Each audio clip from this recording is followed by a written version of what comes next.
Hi friends, வாங்க சூப்பரான உளுந்தங்களி எப்படி பண்ணுறது பார்க்கலாமா? ஸோ பாருங்கள், நல்லா எண்ணெய் பிரிஞ்சு அல்வா மாதிரி வந்திருக்குங்க. இதே மாதிரி நீங்கள் ட்ரை பண்ணி பாருங்கள், சூப்பராக இருக்குங்க. ஸோ ஒரு கடாயில் ஒரு குட்டி பாத்திரத்தில் உங்களுக்கு எவ்வளோ வேணுமோ அவ்வளோ போட்டுக்கோங்க.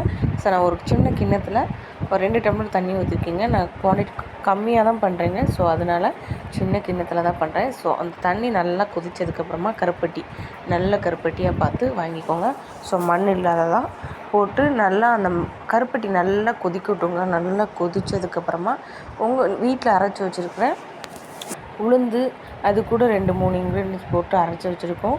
ஸோ அதையும் போட்டு நல்லா ஒரு 5 ஸ்பூன் போட்டுக்கோங்க. உங்களுக்கு எவ்வளோ தேவையோ அவ்வளோ போட்டுக்கோங்க.